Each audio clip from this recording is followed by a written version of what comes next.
வணக்கம். அகவிலைப்படி உயர்வு தீபாவளிக்கு அடிக்க போகும் ஜாக்பாட். இதை பற்றி இந்த வீடியோவில் நம்ம ரொம்ப கிளியராக பார்க்கலாம். உண்மையாகவே அகவிலைப்படியை உயர்த்த போகிறாங்களா என்ன அப்படிங்கிறத தான் இப்போ நம்ம பார்க்க போகிறோம். தீபாவளிக்கு முன்பாக பார்த்தீங்கன்னா 2 முக்கியமான அறிவிப்புகள் வெளியாகலாம் அப்படின்னு சொல்லிட்டு எதிர்பார்க்கப்படுது. மக்கள் மனதை குளிர்விக்கும் விதமாக 2 அறிவிப்புகள் வெளியாகலாம் என்று கூறவும் படுகிறது. அப்படியாப்பட்ட அறிவிப்புகள் என்னென்ன கவர்மெண்ட்லேருந்து நமக்கு கிடைக்க போகுது அப்படிங்கிறது தான் இந்த வீடியோவில் நம்ம கிளியராக பார்க்க போகிறோம். ஸோ வீடியோவை ஸ்கிப் பண்ணாமல் ஃபஸ்ட்லேருந்து லாஸ்ட் வரைக்கும் பாருங்கள். அப்போ தான் நான் சொல்ல வர தகவல் என்ன அப்படிங்கிறது உங்களுக்கு அண்டர்ஸ்டாண்ட் ஆகும். நம்ம மத்திய அரசு ஊழியர்களுக்கும் ஓய்வூதியதாரர்களுக்கும் ஒரு முக்கிய அறிவிப்பு விரைவில் வெளியிடப்படும் என்ற தகவல் வெளியாகியிருக்கு. 1.2 கோடிக்கும் அதிகமான ஊழியர்கள் மற்றும் ஓய்வூதியதாரர்களுக்கு அகவிலைப்படி, அதாவது DA அப்படின்னு சொல்லுவாங்க இல்லையா, அதுவும் அகவிலை நிவாரணத்தில், அதாவது DR, அந்த நிவாரணத்தில் 3% வரைக்கும் உயர்வானது விரைவில் அறிவிக்கப்படும் அப்படின்னு சொல்லிட்டு எதிர்பார்க்கப்படுது. ஸோ இது சம்பந்தமான சில சைலண்ட் அஃபிஷியலும் நமக்கு வெளியாகிட்டு தான் இருக்குது. ஸோ அதனால் இது எதிர்பார்க்கலாம் அப்படின்னு சொல்கிறாங்க. அது மட்டும் இல்லாமல் இந்த அறிவிப்பு மூலம் பல பொருள்கள் 0 GST வரிக்கு கீழ் வந்திருக்கு அப்படின்னு சொல்கிறாங்க. அதாவது முன்பு 5%லிருந்து 12% வரிகள் விதிக்கப்பட்ட பொருட்களுக்கு இனி GST கிடையாது என்று அறிவிப்பு வெளியாகிருக்கு. காங்கிரஸ் கட்சியின் பல வருட கோரிக்கையை பாஜக நிறைவேற்றியிருக்கு அப்படின்னு தான் சொல்லணும். தீபாவளி பரிசாக இந்த அறிவிப்பு வெளியிடப்பட உள்ளது.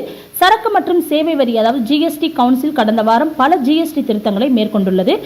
அத்தியாவசியமான பொருட்கள் பலவற்றின் மீதான GST வரியை நீக்கியதுடன் மட்டுமில்லாமல் வரி விதிப்பு பிரிவுகளின் முழுமையாக மாற்றியிருக்கு அப்படின்னு சொல்றாங்க.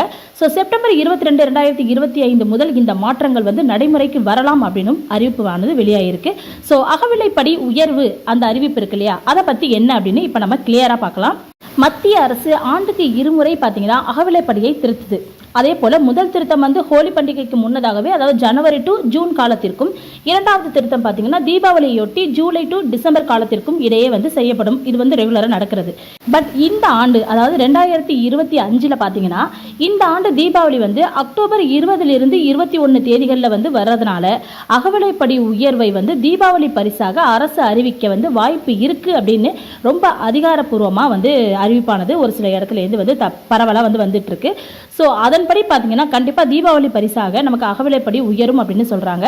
ஸோ கடந்த ஆண்டு மோடி அரசு அக்டோபர் 16 அன்று தீபாவளிக்கு சுமார் 15 நாட்களுக்கு முன்னதாகவே பார்த்தீங்கன்னா அகவிலைப்படி உயர்வை அறிவித்து குறிப்பிட்டிருந்தது.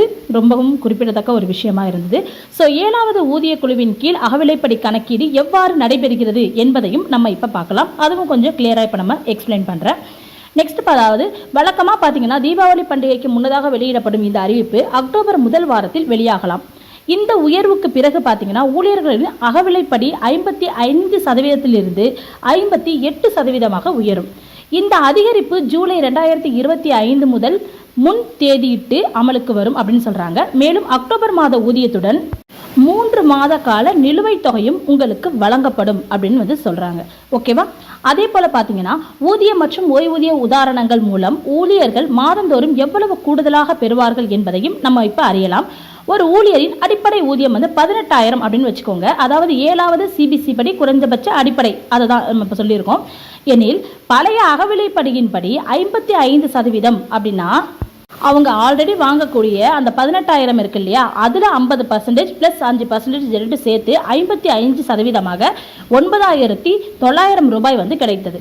புதிய அகவிலைப்படி 58% அப்படிங்கிறதுனால இவங்களுக்கு 10,440 ரூபாயாக இருக்கும் அப்படின்னு சொல்றாங்க. ஒரு எக்ஸாம்பிளுக்கு தான், ஒரு 18,000 சேலரி வாங்குறவங்களுக்கு 58%, இப்போ இவங்க 3% ஏற்றுறாங்க இல்லையா, அதையும் சேர்த்து அகவிலைப்படி வழங்கப்படுது அப்படின்னா அவங்களுக்கு கிடைக்கக்கூடிய அமௌண்ட் பார்த்தீங்கன்னா 10,440 ரூபாயாக இருக்கும்னு சொல்றாங்க. அதாவது மாதத்திற்கு சுமார் 540 ரூபாய் கூடுதலாக கிடைக்கும் அப்படின்னு சொல்றாங்க. டோட்டலா இந்த அகவிலைப்படி உயர்வு எவ்வளவு அப்படிங்கிறத இப்போ நம்ம கிளியரா பார்க்கலாம். 7வது ஊதிய குழுவால் நிர்ணயிக்கப்பட்ட ஒரு விதிகளின் அகவிலைப்படி கணக்கிடப்படுதுன்னு சொல்றாங்க. இதில் தொழில்துறை தொழிலாளர்களுக்கான நுகர்வோர் விலை குறியீட்டின் CPI-IWன்னு சொல்லுவாங்க. அதுல 12 மாத சராசரி கணக்கில் கொள்ளப்படுகிறது. ஜூலை 2024 முதல் ஜூன் 2025 வரையிலான சராசரி 143.6 இருந்தது. இதன் அடிப்படையில் பார்த்தீங்கன்னா அகவிலைப்படி 58% வருகிறது. அப்படிங்கும்போது அதாவது ஜூலை டிசம்பர் 2025க்கு அகவிலைப்படி 55% 58% உயரும் அப்படின்னு சொல்றாங்க. ஸோ ஒன்றும் இல்லை, பழைய கண்டிஷன்லேருந்து 3% அகவிலைப்படி உயருது.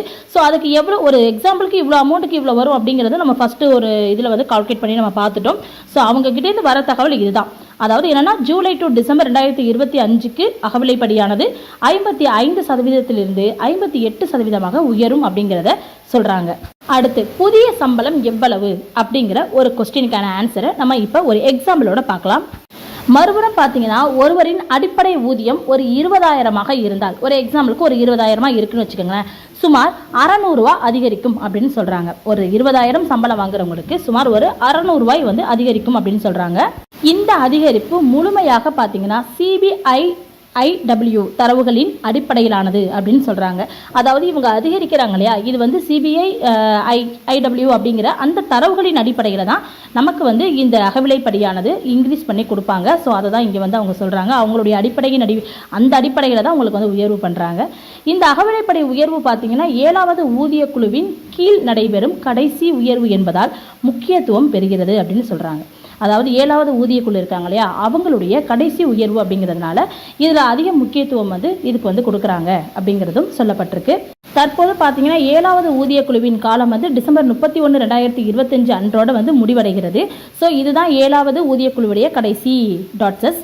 அதுக்கப்புறம் பார்த்தீங்கன்னா 8வது ஊதிய குழுவுடைய செயல்முறை அரசு எவ்வாறு விரைவுபடுத்த போகிறது அப்படிங்கிறதுல அனைவருடைய கவனமும் ஈர்க்கப்பட்டுள்ளது அப்படின்னு சொல்றாங்க. இப்போ 7வது ஊதிய குழு முடிஞ்சு நெக்ஸ்ட் 8வது ஊதிய குழு 2026 ஸ்டார்ட் ஆகுது. ஸோ அப்படி இருக்கும் பொழுது அவங்க எப்படி விரைவுபடுத்த போறாங்க, அவங்க என்ன செய்ய போறாங்க அப்படிங்கிறதுல அனைவருடைய கவனமும் அதை நோக்கி இருக்கு அப்படின்னு சொல்றாங்க. ஸோ இது சம்பந்தமா வேற ஏதாவது தகவல் உங்களுக்கு வந்துச்சு அப்படின்னா நான் கண்டிப்பாக வீடியோ மேக் பண்றேன். ஓகே, நன்றி.